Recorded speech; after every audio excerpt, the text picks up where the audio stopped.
next day with Kodiak, our new adopted dog.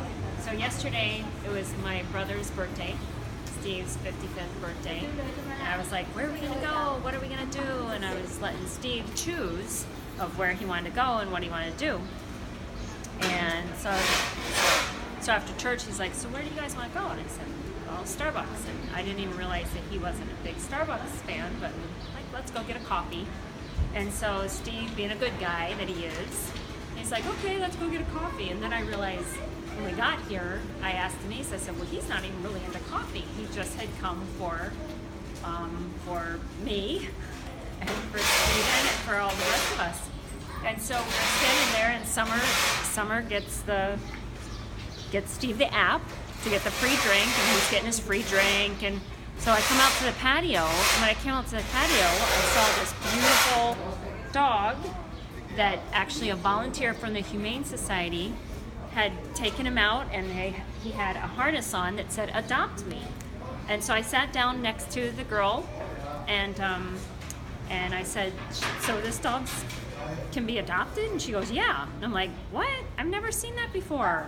It's like, what are you kidding me? And she goes, no. And I knew it was a beautiful big dog. I also knew the really cool thing is I knew for a couple years, I thought, if I could just send my brother Steve a dog, a nice big dog, a trained dog for Christmas, for his birthday, for something. And so I immediately thought, oh, it's Steve's birthday.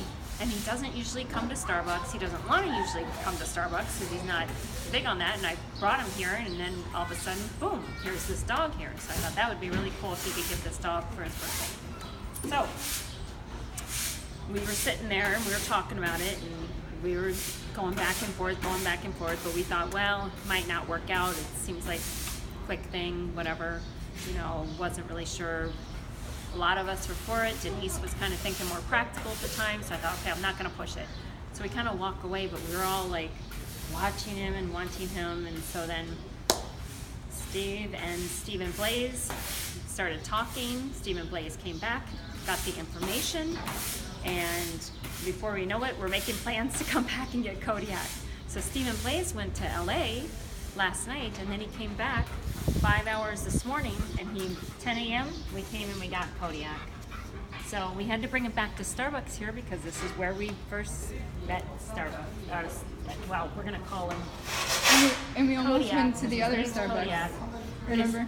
Right. Oh, right. Okay. So the story is, Summer's trying to remind me that when we were coming to this Starbucks, my Steve said, hey, maybe we should go to the other Starbucks over by Macy's because it has more space. And I was like, yeah.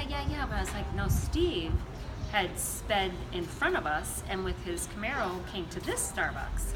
And so we're like, okay, that's fine. We'll just go to this Starbucks. So we weren't even really going to go to this Starbucks. So we weren't supposed to go to Starbucks because Steve doesn't like Starbucks. And it was his birthday, and then we were going to go to the other one, but we came here. So guess what? This whole thing was serendipitous.